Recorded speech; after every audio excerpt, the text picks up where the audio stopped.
Viewers welcome back. আপনাদের সবাইকে স্বাগতম। নতুন একটা মজার দিনের ভিডিও নিয়ে হাজির হয়েছি। আজকে নবান্নর দিনের স্পেশাল মোমেন্টগুলো নিয়ে হাজির হয়েছি। অঘ্রাণ মাসের প্রথম দিনে সাধারণত নবান্ন উৎসবটি পালন করা হয়। এই দিনে প্রথমে ধান কেটে আনতে হয়। প্রথম ফসলটি এই দিনে তোলা হয় জন্য নবান্ন উৎসবটি পালন করা হয়। জমি থেকে নতুন ধান সামান্য একটু কেটে এনেছে, এখান থেকে সুন্দর করে চাল বের করে নিচ্ছে।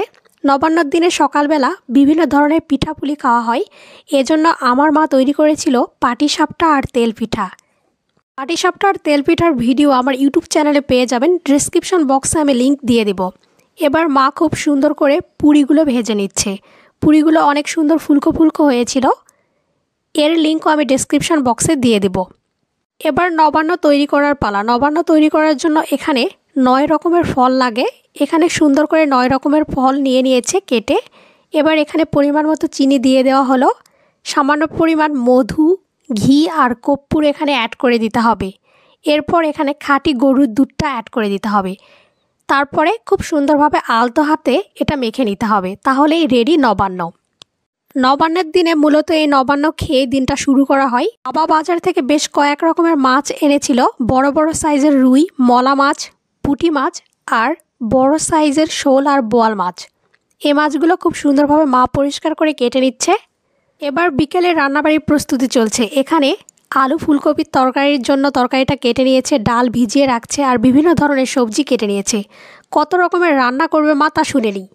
ওমা, আজকে কয়টা পদ রান্না করবে? আজকে তো নবান্ন। প্রায় 12টা রান্না হয়ে যাচ্ছে তরকারির পদ। এবার মাছগুলো খুব সুন্দরভাবে পরিষ্কার করে ধুয়ে নিয়েছি। খুব সুন্দরভাবে লবণ আর হলুদের গুঁড়া দিয়ে মাছটা খুব সুন্দরভাবে মাখিয়ে নিয়েছি। ছোট মাছগুলো খুব সুন্দরভাবে মেখে নিয়েছি। বেগুনও ভালোভাবে মেখে নিয়েছি। বেগুনটা ভাজি করা হবে। নতুন নতুন মজার রেসিপি পেতে অবশ্যই আমার চ্যানেলটি সাবস্ক্রাইব করবেন আর আমার পেজটি ফলো দিয়ে রাখবেন। খুব সুন্দরভাবে ডালটা ফুটে উঠেছে। বেশ কয়েক রকমের শাক রান্না করা হয়েছিল। এটা লাল শাক আর মাছের তরকারি আলু ফুলকপি দিয়ে রান্না করা হয়েছিল। আলু ফুলকপি দিয়ে মাছের তরকারির কালারটা অনেক সুন্দর এসেছিল। এখানে বেশ কয়েক রকমের ঘন্ট রান্না করা হয়েছিল। ঘন্টগুলো একটা থালাতে খুব সুন্দরভাবে সাজিয়ে নিয়েছি। এবার নবান্নর দিনের রাতের বেলা মেন খাওয়া দাওয়ার পালা। নবান্নর দিনে মূলত রাতের বেলায় মেন খাওয়া দাওয়া হয়ে থাকে। থালাটা খুব সুন্দরভাবে সাজিয়ে নিয়েছি। বেশ কয়েক রকমের পদ যেগুলো রান্না করা হয়েছিল সব কয়টাই আমি নিয়েছি অল্প অল্প করে, বেশি তো খেতে পারবো না, এজন্য অল্প অল্প করে সব কিছু নিয়েছি।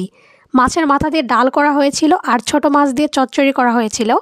বাবা খুব সুন্দরভাবে খাচ্ছিল, দেখতেই পাচ্ছেন।